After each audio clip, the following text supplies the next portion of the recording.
Well, good evening to you and welcome to Punchline.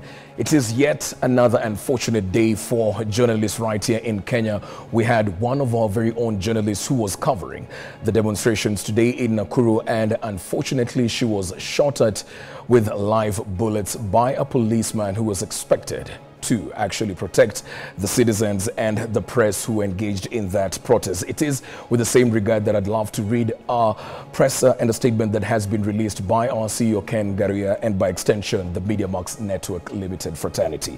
And it says MediaMax Network Limited strongly condemns the reprehensible act of violence perpetrated against our Kameme TV reporter Catherine Wanjeri wa Kariuki while she was covering the peaceful demonstrations in Nakuru town on Tuesday, the 16th of July 2024 at around 3 p.m.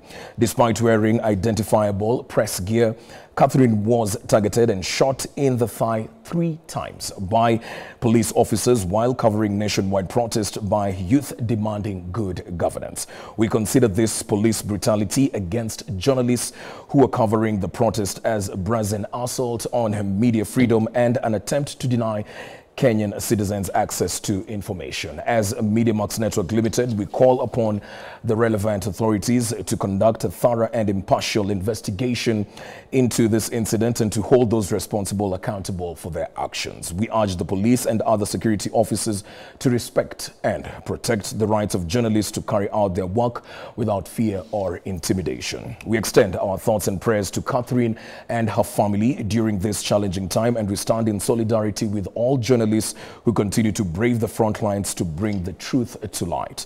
Catherine is currently receiving medical attention and is in a stable condition. Meanwhile, we wish to assure our audiences of independent, truthful and pro-people journalism. That is the official statement by MediaMax Network Limited. Also tonight, we get the voice of religion in the midst of all this chaos that we've been witnessing as a country to forge a way forward. With that said, let's have a look at what is shaping news tonight.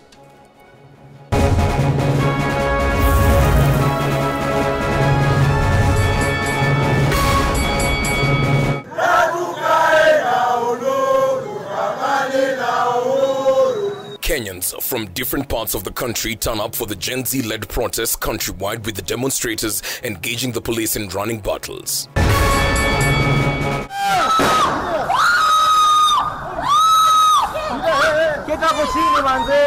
MediaMax journalist Wanjeri Kariuki shot 3 times on the leg by the police during the Gen Z demos in Nakuru in another show of brute force by law enforcers.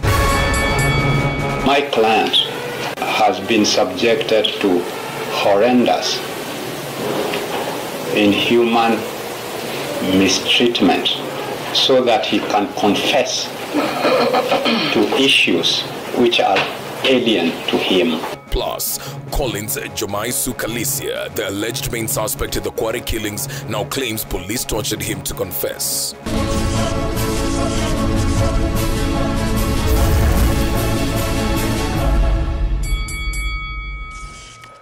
Well, Punchline begins right now. I'm Alan Owino. Our sign language interpreter for this session is Clement Muli. They promised they will be on the streets, and true to their word, the Gen Zs were on the streets demanding once again for accountability. At least 2 people were injured during the protest in Nairobi, where police used tear gas to disperse protesters and any other means to break the protest by the Gen Zs. This even as Human Rights Commission places the figures of those that have died to the protest to 50, arrested at 692 and abductees at 59. Martin Opio reports on the day's events. 11 a.m. in Nairobi. Just as they promised, the Gen Zs were back on the streets of the city, ready for the demos. The police were ready in their full combat, and some in civilian ready to take on what was to be a peaceful demonstrations. Businesses were paralyzed. Tear gas clouding the air was the norm. Attempts to ransack businesses by goons were thwarted during the protest. In the cat and mouse games, at least 2 people were injured in Nairobi and rushed to the hospital. Any attempts to crowd were quashed by the police. Not even the border riders were allowed to access the presence of CBD as they were quickly dispersed out. When the police ran out of tear gas, they resorted to use of water cannons that left the city painted pink. When the protesters outwitted the police and converged, the national anthem and the Kenyan flags were the emblems. We want good governance in the country. Those lucky survived arrest. Those who could not run from the arms of the law and forces ended up in police lorries and vehicles. This comes as the Kenya Commission of Human Rights places the figures of those dead from the protest to 50.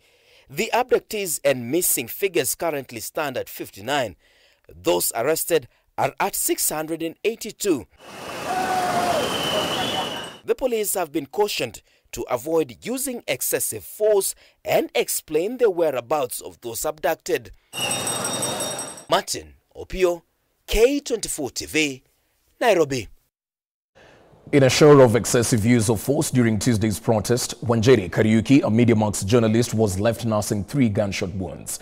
Catherine Wanjeri was shot in the leg 3 times while filming the protest at the Nakuru Central Business District. She was in the company of a fellow journalist who also sustained critical injuries. The journalist was rushed to Valley Hospital by fellow media practitioners and later transferred to the Nakuru Provincial General Hospital, where doctors are prepping her for surgery. Linda Koskei tells us more. Confusion and terror gripped thousands as gunfire rent the air during protests in Nakuru County. Wanjeri Kariuki, a Kameme TV and radio reporter, was among those caught up in the chaos. Amid her duty of covering the protests, she was in the process shot by a reckless police officer. Wanjeri Kariuki's scream was that of fear after having been shot 3 times on the leg while standing outside a local bank. Many believed that the police would exercise caution, especially with their guns during the protest, but they ended up doing the exact opposite. The incident with Wanjeri highlights the excessive use of force used by the police. Perhaps if it was just tear gas, she would still be safe. Kenya Nakuru Journalists Association Chair Joseph Upenda has condemned the government, saying the media has become victims of peaceful protests. Police officers appear like they seem to be targeting journalists who are in the line of duty. We've been receiving complaints from our members that they've been receiving threats from these officers when they are covering these demonstrations. We are wondering, why should a police officer target a journalist who is doing her work of informing the republic when she is not the one doing the demonstration? Our members were well identifiable because they are wearing their jackets. Others were carrying their tools of trade. So it was easy for this officer to identify this journalist, but this particular rogue officer thought it wise to focus his energies on our member, which is something that we really want to condemn. The Media Council of Kenya Rift Region leader Joseph Mecha, on his part, has since called out the government for targeting journalists. I want also to remind the regional police commander, the county police commander, and even the OCS that they subscribe to the provisions of the National Police Service Act, which actually requires that every bullet that is shot must be accounted for. Wanjeri is currently receiving treatment at the Provincial General Hospital after being transferred from Valley Hospital in Nakuru, where doctors are preparing her for surgery as she sustained deep wounds. Meanwhile, stakeholders in the media sector have condemned the media attacks, calling on the government to investigate the culprit who committed the offense. Linda Koskei, K24 TV. Well, we now want to cross over live in Nakuru and join our reporter Mumbi Wambugu, who's been following up on these proceedings. Mumbi, I know it's been a tough afternoon for you personally, considering you were there when this actually happened. We appreciate your efforts, but just bear with us. What can you tell us so far? Good evening, Alan. It's quite a heartbreaking event here in Nakuru County, and especially for the media fraternity. Wanjeri Kariuki, our colleague, was not only shot once, not twice, but 3 times. Quite a sad state of affair right there. We are currently at the Nakuru PGH Annex, where Wanjeri Kariuki has just went in for surgery in the theater, and the doctors are, trying to monitor her situation earlier on. She was in a stable condition, but of course right now she's just undergoing surgery. But without further ado, I have some family members who just came in shock and heartbroken to just see that their daughter came in to just look for bread and of course ensure that she performs her mandates as a journalist, but ends up shot thrice. So let's just get to hear what they have to say. Karibu sana auntie, utatueleza majina yako, karibia tu. Tueleza majina yako and maybe hisia zenyu kama familia ni zipi. Okay, kwa majina ni Nancy Joroge. Mimi ni shangazi wa Wanjeri Kariuki. Tunaishi naye huku Nakuru. Kama guardian, mamake ako Kiambu, so ni mimi niko mtu wa karibu kabisa mwenye ako karibu naye kwa sahi. Niliitwa na nikahuzunika sana after kufika kwa hospitali. Kwa ile condition nilikuta Wanjeri akiwa naye, hata nilimwaga machozi nikuona kweli kabisa si ati alikuwa anafanya kitu baya, alikuwa kazini, ila baada akashutiwa na kwa mguu wake wa left, na alikuwa na uchungu sana. Pangu kama shangazi yake naweza omba apewe justice yake, alikuwa anafanya kazi na ni msichana hardworking sana. So pangu tunahuzunika kama familia. Asanteni. Karibu. Karibia tu, tueleze jina lako na hisia zako ni zipi, na labda kama mmeweza kuzungumza na mama ya Wanjeri, labda anasema vipi. Asante. Majina yangu ni Faith Nyambura ama Nyambura Wasami, na nimehuzunika sana siku hii ya leo. Ni kwa maana kazini yangu alikuwa kazini mwake, na it was so unfortunate alipata hiyo ajali akiwa katika kazi, na sisi kama familia tunahuzunika sana. Yeah. Labda mmeweza kuzungumza na mama yake? Mamake tumeweza kuongea na yeye, na it was a shock to the family, especially to dad and mom. They are in shock. Yeah. Poleni sana. Tutamuombea Wanjeri, ataugua pole. Alan, tomorrow the journalists will be protesting against the injustices caused to the journalists and the fear the police are trying to induce to the journalists, especially the media fraternity here in Nakuru. Alan, it's important to note that today what I've witnessed is that the police were strategically aiming the tear gas canisters and the bullets towards the journalists. So I can say this was an act of intimidation. But we have the Nakuru Journalist Chair, the Nakuru Journalist Association Chair here with us. Maybe he can briefly tell us about the tomorrow demos. Well, thank you, Mombi. My name is Joseph Openda, the chairperson of the Nakuru Journalist Association, and this evening we are here at Nakuru PGH Annex to follow up on the treatment of our colleague Wanjeri. And it is a sad incident, and we feel we need to take an action on this because we've having incidents. We've seen a trend where brutality has been meted on journalists. It is not the first incident. Last week we had 2 journalists who were shot by a tear gas canister. That is, we had one, Mercy Koskei from Nation, and Wanjeri was also among the people who were shot at by the police with tear gas canisters. It is a clear case of police brutality, which we would want to stop. And for this reason, we have planned to hold a procession tomorrow within the Nakuru town, CBD. We would want to petition the county police commander and the authorities on a number of issues. Among them, we would want the county police commander, Mr. Samuel Ndanyi, to tell us whether he's the one who instructed his officers to come and attack journalists, because it's obvious from how things happened today.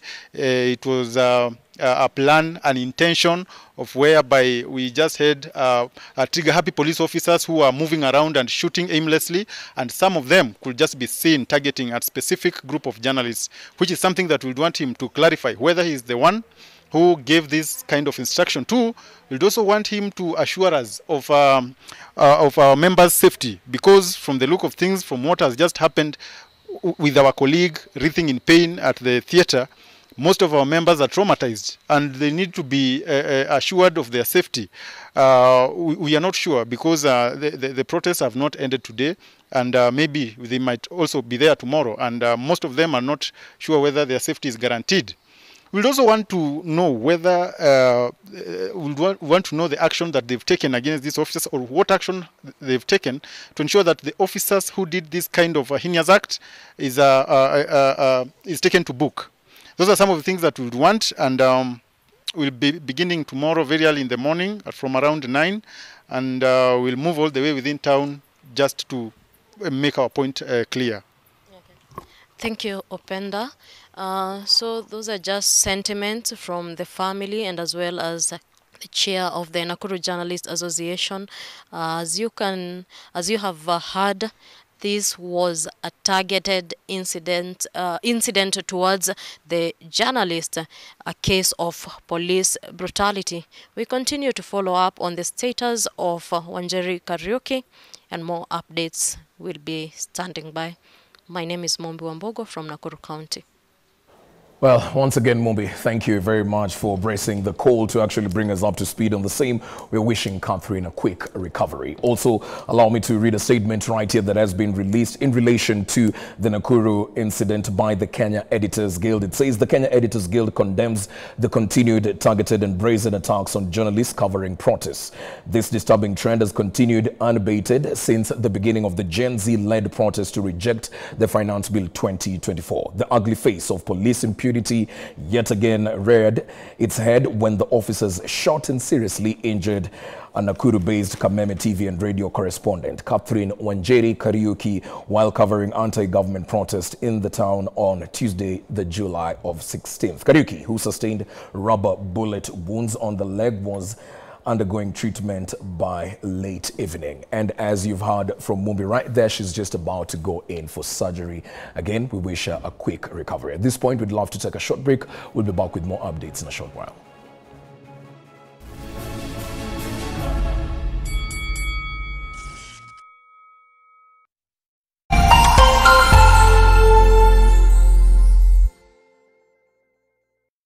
Have you watched K24? We would love to hear from you. Send us your feedback on what you like and